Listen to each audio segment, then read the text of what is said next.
Dear children, today I am going to explain poem Unit 2, Its Change. So a girl is talking with her mother saying, Mom, I don't want to go to school today cause I fear our world is in decay. I feel my teachers are part of the plot. I am the only one who sees through the rot. Scientists are cloning pigs and sheep, saying it's change a quantum leap. Biologists are making stem cells grow, saying it's change the way to go. Geologists are finding cracks in our earth, saying it's change, predicting its birth. Archaeologists are digging up fossils and bones, saying it's change, time for clones. Yes, scientists are causing me great concern, giving us kids too much to learn. So this is the main problem. Okay, what the scientists are doing, they are cloning the pigs and sheep. Cloning means using one cell and creating a entire animal. It's called as a cloning. Okay, so here cloning is against God. They are cloning pigs and sheep, and they are saying that it is a change, a quantum leap. And biologists, what they are doing, they are taking the stem cells. When the child is born, he has umbilical cord from the navel. Okay, so they are taking that umbilical cord and they are storing the stem cells, and in future if he get any health problem, they can create, suppose his liver has spoiled, they can create entire liver and they can do the liver transplantation. Okay, like that they can do. So anything we can produce from stem cells. And geologists, what they are doing, they are finding the cracks in our earth and saying that it's a change, and they are predicting when the earth was born. Okay, like that. And archaeologists, what do? They dig up and they take out the fossils from the earth, and they study about the ancient, ancient years, and they are saying that it's time for clones. So all the scientists are doing great discoveries, inventions, and giving children too much to learn. So that's the problem. Main problem is they are giving many things to learn. So that's why the girl don't want to go to school.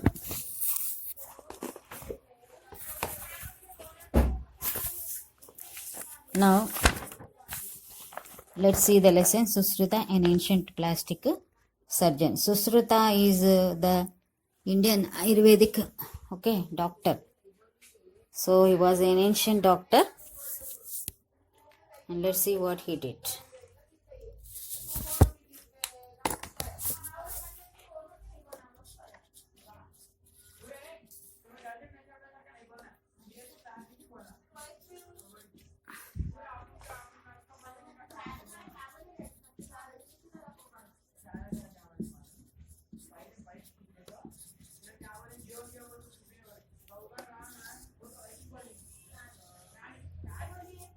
So this is the lesson. It was midnight when Sushruta was awakened by a frantic knocking at the door. So one day, it was midnight. It was midnight time, and Sushruta was asleep, but he was awakened by a frantic knocking at the door. Who's out there? Asked the aged doctor. He was an old person taking a lighted torch from its socket in the wall and approaching the door. So who is out there? Who was there? He was asking, and he took out the torch from the socket, means pocket in the wall, means shelf like thing in the wall, and he went near the door. I'm a traveler, my revered Sushruta, was the anguished reply. A tragedy has befallen me. I need your help. So one person was outside there, and he said that he was a traveler, and a tragedy has fallen on me. I need your help. So Sushruta opened the door. What he saw was a man kneeling before him, tears flowing from his eyes and blood from his disfigured nose. So what he saw a man kneeling before him. He was on his knees, and tears were flowing from his eyes, and blood from his disfigured nose. Means he got hurt on his nose. Get up, my son, and come in, said Sushruta. Everything will be all right, but be quiet now. So he said that, please come in, my son. Everything will be alright, but be quiet, don't worry, don't be tensed. He led the stranger to the neat, clean room with the surgical instruments on his walls. He washed his face with water and the juice of medicinal plant, and then he offered him a mug of wine and began preparing for the operation. So at that time there were no anesthesia, means sedative drugs, no. So first he washed his face with water and with the juice of medicinal plant so that it can't be get septic, and then he offered him a mug of wine. See, when we take wine, our mind becomes somewhat like unconscious and we don't feel much pain, no? So that's why he offered the wine, and he started preparing for the operation, and there were all surgical instruments on the wall. So with a large leaf of creeper brought him from the garden, he measured the size of the stranger's nose. Taking a knife and forceps from the wall, he held them over the flame and cut the strips of flesh from the stranger's cheek. The man moaned, but the wine had numbed his senses. So it's not just drinking wine, it has something else. So which made the person numb, means not feel pain, not feeling the pain. So he went outside and he brought a creeper from the garden, and he measured the size of the stranger's nose, and he took one knife and forceps and he heated them on the flame. Why do they do like that? Because see, on everything there will be bacteria and virus, we can't see them. On everything bacteria and virus will deposit, okay. So, but when we heat no directly on the flame, they will die, the bacteria and virus will die. So that's why they heat. And before we got these disposable injections, no, glass syringes used to there, and they used to boil all over the day, and needle they used to throw out, new needle every time they used to keep new needle, but the syringe they used to boil so that the virus, bacteria, whatever it is there, they can be killed, okay, like that. So he took some flesh from his cheek so that he can put on the nose. So the man moaned, means little cry with pain, but not much. After bandaging the cut in the cheek, Sushruta cautiously inserted 2 pipes into the stranger's nostril and transplanted the flesh, the disfigured nose. Molding the flesh into the shape, he dusted the nose with powdered licorice, red sandalwood, and extract of Indian barberry.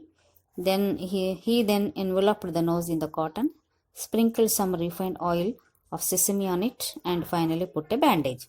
See, this is the way he did the operation. So he cautiously inserted 2 pipes. Why did he insert 2 pipes? Because nostrils should have a open space, no. If they are closed, he can't breathe. So that's why, to have gap in the nostrils, he inserted 2 pipes, and he put the flesh on the disfigured nose, means the nose was disfigured. It was maybe he was met with accident, so he placed that flesh, and he gave the shape of the nose, and he dusted the nose with the powdered licorice. Licorice is a type of thing, so we can use in the face packs like that, licorice, it will be sticky. And red sandalwood and extract of the Indian barberry, and he enveloped nose in cotton, sprinkled some refined oil of sesame. Sesame means nuvulu, okay, nuvul nune. So then he finally put a bandage. Before the traveler left, he was given the instruction that what to do and what not to do, and list of medicines and the herbs was taken regularly. He was also asked to come back after a few weeks to be examined. So next day the traveler went out, but Sushruta gave him all the instructions what he has to do and what he was not supposed to do, and he gave the list of medicines and herbs, so which he has to use regularly, and he was asked to come after few weeks so that he can examine him again. In this manner, Sushruta mended a nose some 26 centuries ago. 26 centuries ago means a very, very ancient time, okay. And what he did is not greatly different from what a plastic surgeon would do today. In fact, Sushruta is today recognized as the father of plastic surgery all over the world. So even today, Sushruta is considered as the father of plastic surgery. not only in our India, throughout the world. His treatise, Sustra Samhita, has considerable medicine knowledge of relevance even today. It indicates that India was far ahead of rest of the world in medicinal knowledge. So our India has a lot of herbs. So our Indians were very forward in this medicine, but they didn't share that medicinal knowledge with others. That was the problem. Okay. Born in 6th century BC, Susruta was a descendant of Vedic age Vishwamitra. He learned surgery and medicine at the feet of Devadasa Dhanvantari in his hermitage in Varanasi. Later, he became an authority in not only surgery but also in the other branches of the medicine. So, he was born in the 6th century BC and he was the descendant. So, he was the descendant of Vedic age Vishwamitra, and we can learn Vishwamitra in the Ramayana. And he learned the surgery and medicine at the feet of Dhanvantari, means a doctor named Dhanvantari is the name of one doctor, and in Varanasi, and he was the first physician to advocate what is today known as cesarean operation. Cesarean operation means they'll cut the womb of the mother to take up the baby. He was also an expert in removing urinary stones, locating and treating fractures, and doing eye operations for cataract. His suggestions to give wine to patients about to be operation upon making him also the father of anesthesia. So he used to give wine to the patients. So that's why he's also called as the father of anesthesia, because nobody can bear the pain while doing the operations, isn't it? So when operation is done, they cut, so we can't tolerate the pain. So to tolerate the pain, one has to numb their body parts or make them unconscious. So for that, they used to give the wine. So in history, see, when rabies was there, what they used to do, they used to cut the portion and remove wherever the dog has bitten. So while doing that thing, what surgery type, many people used to die because of the over blood flow or because of the pain. So or what they used to do, they used to burn the wood and they used to burn that spot. So because of that pain only, many people used to die. So if anesthesia is given, they can tolerate the pain. So in his treatise, Sushruta listened 101 types of instruments. His Samdamsa yantras and the first forms of modern surgeries, spring forceps and dissection and dressing forceps.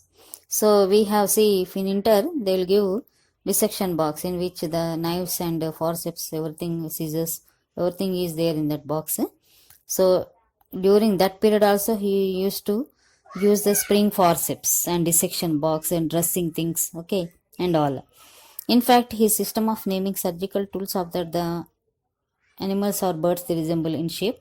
For example, crocodile forceps, Haxbill's forceps is adopted even today. So the shape, crocodile forceps, when the crocodile open the mouth, how it will be, and hawkbills, it is the name of the bird, that it has a hook-like thing at the end.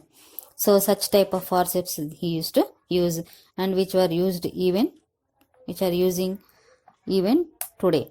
Susruta was also an excellent teacher. He told his people that one could become a good physician only if he knew both theory and practice. So doctor should have both theory and practice. Only theory knowledge is not sufficient and only practical knowledge is not sufficient.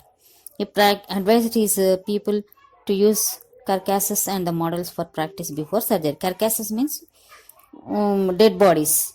So now even today dead bodies are used to in the anatomy, means to study about the body, and models also. So whatever he used, so still we are continuing the same thing. So he was such a great surgeon, isn't it?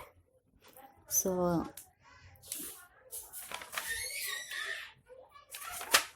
so by this we have completed our lesson, and tomorrow I'll explain Puru the brave king. He was the king and he fought with the Alexander. Okay, so that's all for today. Have a good day.